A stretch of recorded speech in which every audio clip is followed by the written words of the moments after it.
कॉम्प्युटरला कोणती लँग्वेज समजते? आपल्यासारखं कॉम्प्युटरला ABCD किंवा मराठी इंग्रजी ही लँग्वेज समजत नसते, तर कॉम्प्युटरला कोणती लँग्वेज समजत असते? 0 किंवा 1 ही कॉम्प्युटरला लँग्वेज समजत असते. 0 आणि 1 ला काय म्हटलं जातं? बायनरी लँग्वेज असं म्हटलं जातं. नमस्कार, JSIT सोल्युशनमध्ये आपले सर्वांचे स्वागत आहे. अंगणवाडी मुख्य सेविका किंवा सर्व जिल्ह्यातील DCC बँकेची जी भरती आलेली आहे, या भरतीमध्ये तुम्हाला तांत्रिक विषयावरती खूप सगळे प्रश्न विचारले जाऊ शकतात. अशा संभाव्य प्रश्नांची तयारी आपण आपल्या या लेक्चरच्या माध्यमातून करून घेणार आहोत. त्यासाठी तुम्ही अजूनपर्यंत जर आपल्या चॅनलला सबस्क्राईब केलं नसेल तर प्लीज आपल्या चॅनलला सबस्क्राईब करा, लाईक करा आणि सगळ्यात महत्त्वाचं म्हणजे बेल आयकॉनचं बटन क्लिक करा, म्हणजे असेच माहितीपूर्ण नवनवीन व्हिडिओ सर्वात अगोदर तुमच्यापर्यंत येऊन जातील. तर चला आजचा पहिला प्रश्न पाहूया की काय आहे की संगणकातील CPUचा फुल फॉर्म काय आहे. CPU म्हणजे काय? जो उभा बॉक्स असतो त्याला काय म्हटलं जातं? CPU असं म्हटलं जातं. आणि सर्व गोष्टी या CPU मध्येच समाविष्ट करण्यात आलेल्या असतात. तर त्याचा फुल फॉर्म काय आहे असं इथं तुम्हाला विचारण्यात आलेलं आहे. तर बघा ऑप्शन दिलेले आहेत. Central process unit, B option आहे central processing unit, C option आहे सेंट्रल प्रोग्रामिंग युनिट आणि डी ऑप्शन आहे सेंट्रलाइज प्रोसेसिंग युनिट. बघा याचं करेक्ट आन्सर असणार आहे सेंट्रल प्रोसेसिंग युनिट. जो CPU असतो त्याच्यावरती काय केलं जातं की जी काही सगळी प्रक्रिया आहे, कॉम्प्युटरचे जे काही सगळे पार्ट आहेत ते त्या बॉक्समध्ये असतात, त्या CPU मध्ये असतात, म्हणून त्याला काय म्हटलं जातं? सेंट्रल प्रोसेसिंग युनिट असं म्हणण्यात येतं. पुढचा दुसरा प्रश्न काय आहे बघा, HTTPचा फुल फॉर्म काय आहे किंवा पूर्ण फॉर्म काय आहे? HTTP, आता हे HTTP कुठं वापरलं जातं की आपण वेगवेगळ्या वेबसाईट बघत असतो, त्याच्या अगोदर आपल्याला HTTP किंवा HTTPS हे वापरावं लागतं. तर याचा पूर्ण फॉर्म काय आहे इथं आपल्याला विचारलेला आहे. तर याचा बघा काय दिलेला आहे. ऑप्शन ए काय आहे? Hyper text transfer protocol. Option B आहे hyper text transmission protocol. Option C देण्यात आलेला आहे हाय टेक्स्ट ट्रान्सफर प्रोटोकॉल आणि ऑप्शन डी देण्यात आलेला आहे हायपर ट्रान्सफर टेक्स्ट प्रोटोकॉल. आता बघा ह्याचा उपयोग कशासाठी असतो की आपल्या ज्या काही वेबसाईट आहे त्या वेबसाईटचा रिस्पॉन्स सर्व्हरपर्यंत पोहोचवण्यासाठीचं जे काही शॉर्ट फॉर्म असतो तो असतो HTTP किंवा HTTPS. हे आपल्याला प्रत्येक वेबसाईटच्या पूर्वी लावावं लागत असतं. तर याचा करेक्ट आन्सर काय असणार आहे? Hyper text transfer protocol. आपली जी वेबसाईट असते ती वेबसाईट सर्व्हरवरून परत क्लायंटवरती सेंड रिसीव करण्यासाठी या प्रोटोकॉलचा वापर हा करण्यात येत असतो, म्हणून याचं करेक्ट आन्सर आहे हायपर टेक्स्ट ट्रान्सफर प्रोटोकॉल. आता बघा प्रश्न तिसरा पुढचा काय आहे? बायनरी प्रणाली कोणत्या संख्येचा वापर करते? बघा इथं तुम्हाला बायनरी प्रणाली कोणत्या संख्येचा वापर करते असं विचारण्यात आलेलं आहे. कॉम्प्युटरला कोणती लँग्वेज समजते? आपल्यासारखं कॉम्प्युटरला ABCD किंवा मराठी इंग्रजी ही लँग्वेज समजत नसते, तर कॉम्प्युटरला कोणती लँग्वेज समजत असते? 0 किंवा 1 ही कॉम्प्युटरला लँग्वेज समजत असते. 0 आणि 1 ला काय म्हटलं जातं? बायनरी लँग्वेज असं म्हटलं जातं. तर याच्यातील करेक्ट आन्सर काय असणार आहे मित्रांनो? तर बघा इथं दिलेलं आहे 0 आणि 1 हे करेक्ट आन्सर आहे.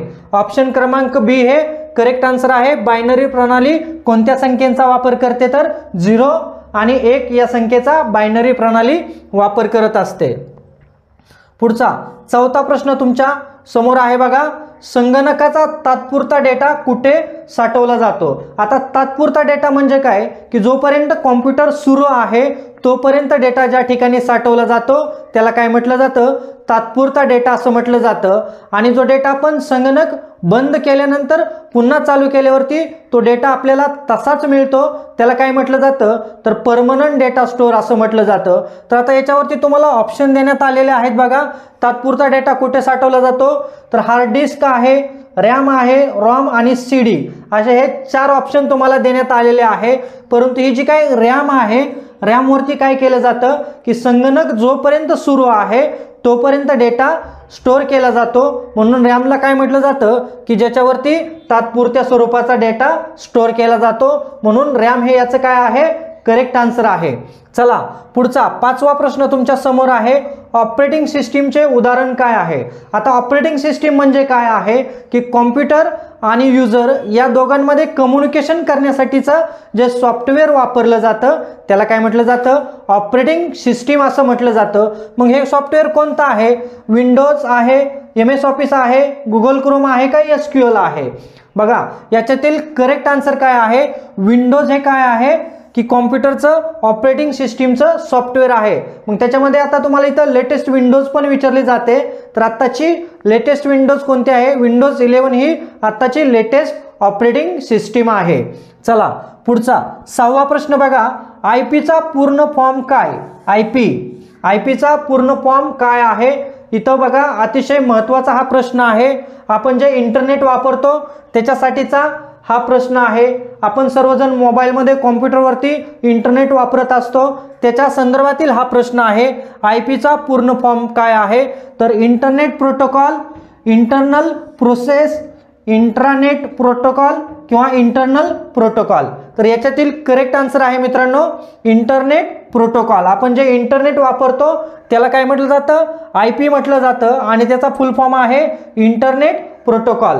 आपल्याजवळ मोबाईलमध्ये किंवा कॉम्प्युटरमध्ये जे इंटरनेट येत असतं ते या प्रोटोकॉलच्या माध्यमातून येत असतं, म्हणून याचं करेक्ट आन्सर आहे इंटरनेट प्रोटोकॉल. हा ऑप्शन बघा, ह्याच्या लाईन मी मारलेल्या होत्या ते क्लोज करतो सगळ्या. याचं करेक्ट आन्सर आहे इंटरनेट प्रोटोकॉल, लक्षात ठेवायचे. त्याच्यानंतर बघा पुढचा 7वा प्रश्न तुमच्या समोर आहे. मी जे प्रश्न वाचून दाखवतो आहे त्याच्याकडे लक्ष द्या. पुढं प्रश्न वाचत जायचं नाही, म्हणजे तुम्हाला मी जे समजून सांगतो आहे त्या गोष्टी व्यवस्थितपणे समजणार आहेत. बघा पुढचा 7वा प्रश्न काय आहे, इंटरनेटवरील पत्त्यास काय म्हटलं जातं. अतिशय कन्फ्युजनवाला हा प्रश्न आहे की इंटरनेटवरील जो पत्ता आहे त्याला काय म्हटलं जातं, IP address, email address, Gmail address किंवा वेबसाईट ॲड्रेस. बघा इंटरनेटवरील पत्ता जसं आपल्या घराचा पत्ता असतो त्या पद्धतीनं इंटरनेटवर देखील पत्ता असतो आणि हा पत्ता अतिशय महत्त्वाचा असतो. त्याच्यातून कोणी कोणासोबत कम्युनिकेशन केलेलं आहे हे समजत असतं. त्यासाठी बघा हा प्रश्न अतिशय बारकाव्यानं बघा की इंटरनेटवरील पत्त्यास काय म्हटलं जातं. बघा email address, Gmail address, website address का IP ॲड्रेस, आणि याचं करेक्ट उत्तर आहे IP ॲड्रेस. IP ॲड्रेस कशामुळं आहे, जे आपल्या संगणकापर्यंत किंवा आपल्या मोबाईलपर्यंत इंटरनेट येत असतं ते IP ॲड्रेसच्या माध्यमातून येत असतं, म्हणून याचं करेक्ट आन्सर आहे IP ॲड्रेस. 8वा प्रश्न बघा तुमच्या समोर, संगणकाच्या कोणत्या उपकरणाद्वारे डेटा इनपुट केला जातो. अतिशय सोपा प्रश्न आहे की आपण जोपर्यंत संगणकाला इनपुट देणार नाही तोपर्यंत संगणकाकडून आपल्याला कोणत्याही पद्धतीचं आउटपुट मिळत नसतं. म्हणून इनपुट डिव्हाइस कोणते आहे आपल्या सर्वांनाच माहीत आहे, तरी ऑप्शन मी तुम्हाला इथं वाचून दाखवतो. कीबोर्ड, मॉनिटर, प्रिंटर आणि स्पीकर हे 4 ऑप्शन तुम्हाला इथं देण्यात आलेले आहे आणि याच्यातील करेक्ट आन्सर आहे कीबोर्ड. हे काय आहे, संगणकातील इनपुट डिव्हाइस आहे. बघा 9वा प्रश्न तुमच्या समोर की MS वर्डमध्ये नवीन दस्तऐवज उघडण्यासाठी शॉर्टकट की काय आहे.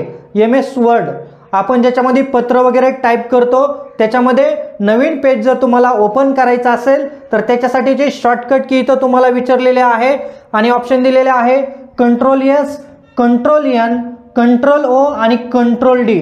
बघा जर तुम्हाला MS वर्डमध्ये नवीन पेज ओपन करायचं असेल तर कशाच्या मार्फत करावं लागतं, Ctrl+N प्रेस केल्यानंतर तुम्हाला इथं काय होत असतं की नवीन पेज जे आहे ते नवीन पेज ओपन होत असतं. चला 10वा आणि शेवटचा प्रश्न आहे आजच्या मालिकेतील, Ctrl+C या कीचा उपयोग कशासाठी केला जातो. Ctrl+C तुम्हाला कॉम्प्युटरचे जे काही प्रश्न आहेत त्याच्यामध्ये शॉर्टकट की सुद्धा विचारले जातात. ह्या शॉर्टकट की अतिशय महत्त्वाच्या आहेत.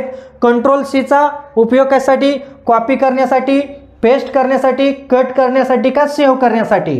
Ctrl+C चा जो उपयोग आहे तो Ctrl+C चा उपयोग कशासाठी होतो, कॉपी करण्यासाठी. आपल्याला कोणताही डेटा किंवा कोणतीही फाईल जरी असेल तर संगणकामधील कॉपी करायची असेल त्यासाठी आपण Ctrl+C हा कीवर्ड वापरत असतो. आलं का लक्षात. बघा अतिशय महत्त्वाचे प्रश्न आहेत. असेच नवनवीन प्रश्न आपण पुढच्या लेक्चरमध्ये पाहणार आहोत.